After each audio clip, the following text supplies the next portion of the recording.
Olá pessoal, tudo bem? Meu nome é David, eu sou do canal Só Mais Uma Vírgula e hoje nós vamos dar início a uma série de 3 vídeos, será um vídeo por semana, falando sobre a trilogia escrita por Ken Follett, trilogia O Século.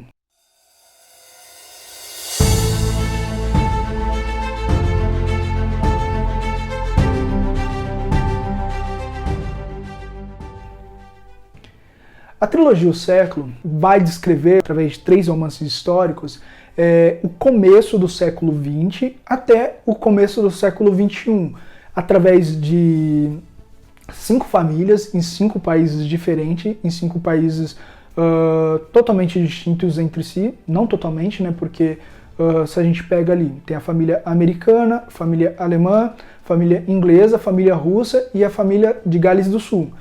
Gales do Sul e Inglaterra, especificamente, eles têm ali uma relação entre si por serem 2 países pertencentes à Grã-Bretanha, tá?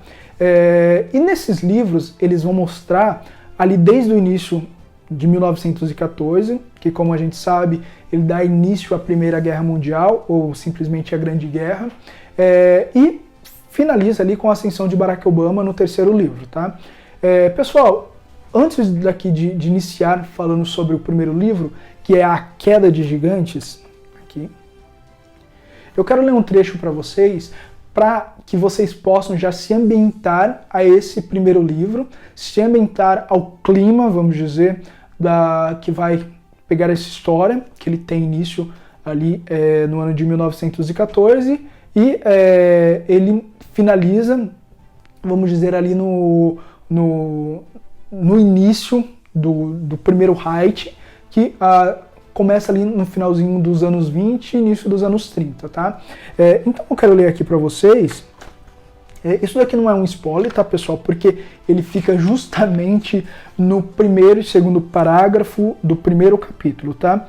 Dia 22 de junho de 1911. No mesmo dia em que Jorge V foi coroado rei da abadia de Westminster, em Londres, Billy Williams desceu até as profundezas da mina de Aberowen, na região de Gales do Sul. Era 22 de junho de 1911 e Billy tinha 13 anos. Essa passagem aqui, eles já deixa claro, né,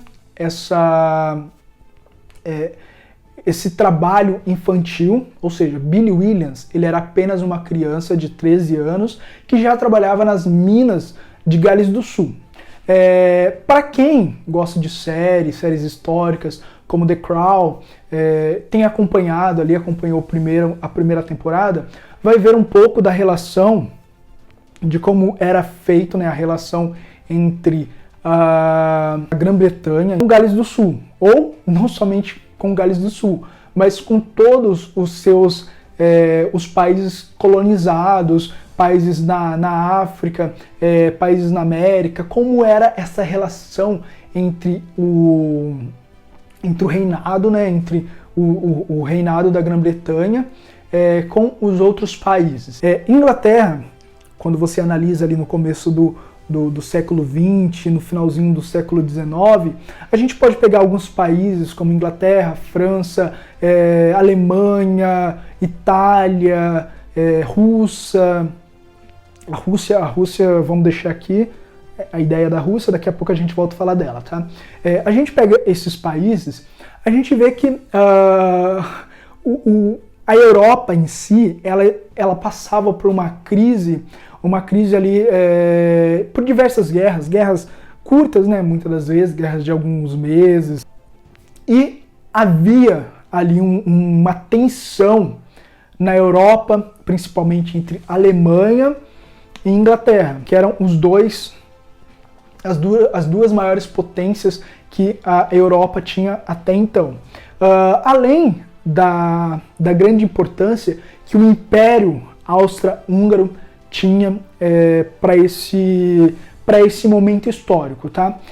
E isso também no livro, A Queda de Gigantes, ele vai falar, né, sobre a Primeira Guerra Mundial, e ele também, assim como a gente conhece ele na parte de história, ele vai falar um pouco de Francisco Ferdinando, né, do assassinato do príncipe, né, que que assumiria o trono do Império Austro-Húngaro, e a partir desse momento a gente já começa a ver ali a crise.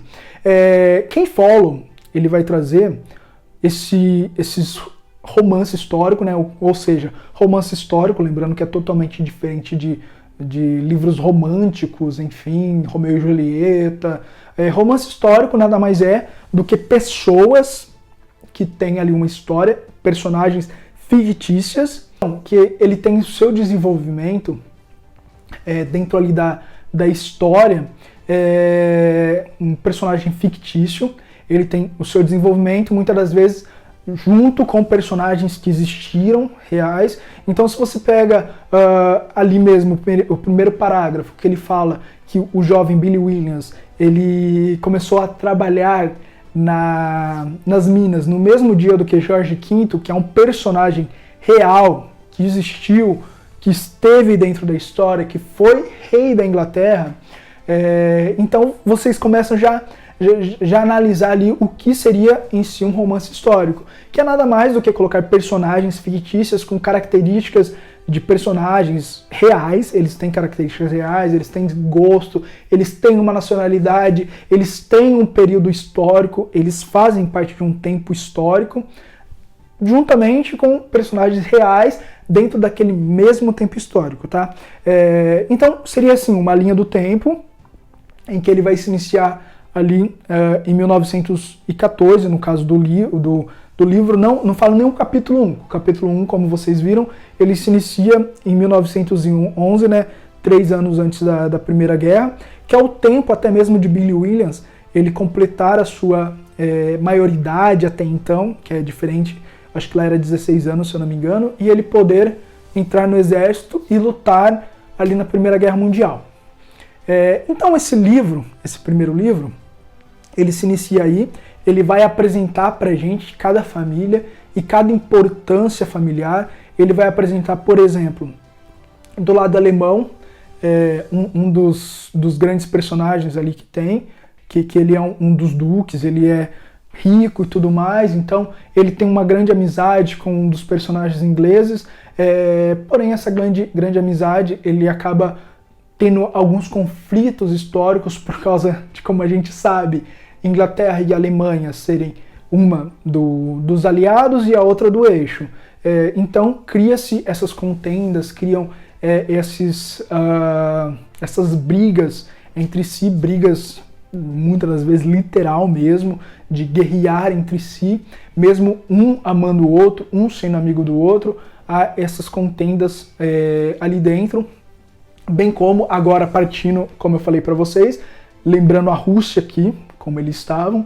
A Rússia, ela é um caso que eu digo à parte, porque eles entram ali como aliados em 1914, com o czar, né, a família do Romanov, e assim, a Rússia, eles tinham um exército fraco, apesar de ser o maior exército de todos, porque a Rússia era a que tinha a maior população europeia, com milhões e milhões de pessoas, mas ele era um exército fraco, destreinado, sem liderança, e pior, estava passando-se por uma crise financeira, porque toda a riqueza russa ficava com o czar, com a família czarista, que ali eles tinham comida, tinha ouro, tinha todos os bens que uma pessoa poderia ter, enquanto a população passava fome. E em 1917, depois de todas as crises, ali a crise com o czar, que o czar simplesmente ele resolve em 1916, ele resolve achar que ele era um líder, que ele era um general, e ele resolve ir para frente de batalha e deixa a sua mulher, a czarina, ali cuidando de todo o Império Russo, que era um império gigantesco. Então ali ele resolve falar, olha, eu vou para frente de batalha. Então ele deixou ali o cargo dele como líder da Rússia, vai ali para frente de batalha, não consegue também liderar ali a frente de batalha, sua esposa fica sendo guiada, vamos dizer, por um louco, um fanático religioso. Então todas as coisas que aconteciam ali na Rússia em 1916, 17, eram por causa desse fanático religioso. A burguesia em si, eles tentam até mesmo assassinar ele, porém, depois de tantos e tantos tentativas, eles até conseguem afogar ele. Mas, enfim, trazendo aqui a história russa, em 1917, o exército russo ele resolve falar, não, vamos dar um basta, a gente está saindo da guerra, nós estamos retirando, eles se retiram ali da guerra e vão fazer o que? A Revolução Russa, que a gente conhece, e a revolução na realidade não é nem Revolução Russa, né? É uma revolução na Rússia, criando-se a República Socialista Soviética em 1917, e a partir desse momento que a criação, a Rússia se tira da guerra, se ausenta da guerra, e fica a Inglaterra e a França ali ainda lutando. E tudo isso é demonstrado aqui por Ken Follett, ele explica bem essas partes no livro, e acaba ali com um pouco antes da ascensão do Terceiro Reich. Então, eles vão contar ali um pouco também da história de Hitler como simplesmente um cabo, né, na Primeira Guerra Mundial. Lembrando que Hitler ele não é alemão, ele nasceu no Império Austro-Húngaro e simplesmente ele resolveu lutar de frente com ele resolveu simplesmente deixar o Império Austro-Húngaro, ir para a Alemanha, entrar no exército. Então, assim, o Hitler não nasceu alemão, mas ele se tornou cidadão alemão com todos os direitos da Alemanha, e o resto da história a gente já sabe, tá? Então é isso, pessoal. Muito obrigado por vocês terem ficado até aqui. Se inscreva, curta, compartilhe aí o canal. Comente aqui embaixo o que vocês acharam do vídeo, quais são os temas que vocês gostariam de ver aqui.